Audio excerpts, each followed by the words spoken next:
সংস্কার যদি মানুষের কল্যাণ না আসে তাহলে সেই সংস্কার কোনো কাজে আসবে না, এমন মন্তব্য করেছেন বিএনপির মহাসচিব মির্জা ফখরুল ইসলাম আলমগীর। রাজধানীর বনানীতে মায়ের ডাক আয়োজিত এক অনুষ্ঠানে তিনি একথা বলেন।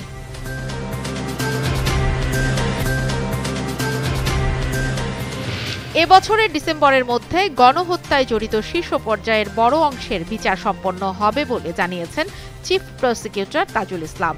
তিনি আরও জানান, শেখ হাসিনার বিরুদ্ধে প্রথম সাক্ষ্য গ্রহণ আগামী ৩ আগস্ট অনুষ্ঠিত হবে।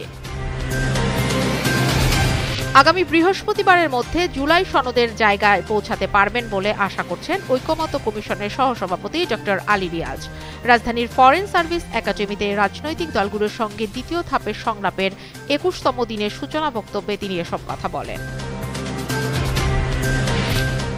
চীনের বেইজিংয়ে টানা ভারী বৃষ্টিপাত ও ভয়াবহ বন্যায় অন্তত ৩০ জনের মৃত্যু হয়েছে। নিহতদের মধ্যে বেইজিংয়ের মিউন জেলায় ২৮ জন এবং ইয়ানচিং জেলায় আরও ২ জনের মৃত্যু হয়েছে।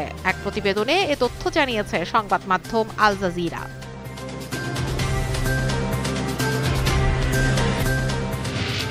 ইকুয়েডরের এল পালমে এলাকায় বারের বন্দুক হামলায় ১৭ জন নিহত হয়েছেন। নিহতদের মধ্যে ১২ বছর বয়সী এক শিশু রয়েছে। হামলায় আরও ১৪ জন আহত হয়েছেন বলে জানায় দেশটির অ্যাটর্নি জেনারেল কার্যালয়।